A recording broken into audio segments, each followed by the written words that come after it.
بسم الله الرحمن الرحيم. السلام عليكم ورحمة الله وبركاته. صاحبada aan aad ku xiiseeyo ku soo dhawaada muuqaalka xiga ee Hanaan English Officials. waaniga saaxiibkeen Maxamed Murcali Maxamed Arkay oo aad halkaan kaga barteen alabo in idin soo gudbiyo casharo wax ku Allah ku xiriir leh luqadda anfac badan ee Englishka. maanta insha Allah doona qaybtii toddobaad ee new wordska qaybihiisa kala duwan aan hore u soo qaadanay. maanta waxaan qaadan doonaa xarafkiisa G ka bogasho wacan. haddii ay tahay markaagii kugu horeeyay waad soo booqataa channelka Hanaan English Official.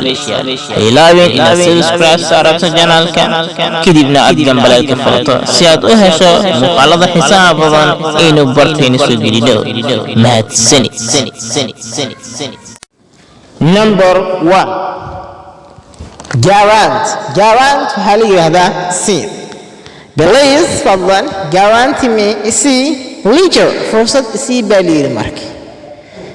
leisure waa fursad. Number 2 gorge on it. The cat bisadu was gorging waxay cunaysay the meat hilibka ayay waxay ku cunaysay in the kitchen jikada ayay ku cunaysay ama kushiinka. Number 3 go and get waxaa la yidhaahdaa keenid. Go and get the pestle to me.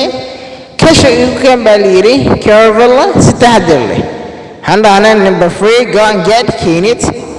go and get the pestle to me. kasha igu keen careful si taxadar leh igu keen kasha. Number 4 gloomy waa murugo. She was extremely gloomy.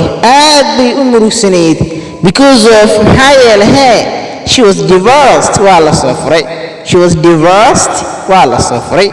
The last number 5 grateful waxaa la yidhahdaa u mahadcelin. qof in aad oo loogu mahadceliyaa la yidhaahdaa. we have to always waa inaan had iyo jeer grateful aynu u mahadcelinaa to Allah. ilaahay waa inaan had iyo goorba aynu u mahadcelinaa. waxaan filaa inaad ka hesheen muuqaalka aadna ka bogateen. fadlan haddii aad ka heshay muuqaalka like saar, sidoo kalena share dheh, commentigaaga nagu soo gudbi qaybta faalooyinka. mahadsanid. waa saaxiibkeen Maxamed Murcali Maxamed Arkay. inta aynu muuqaalka xiga kaga kulmi doono waxaan idin leeyahay guuleyso meel walba aad ku sugan tahay kana faa'iidayso waqtigaaga qaaliga.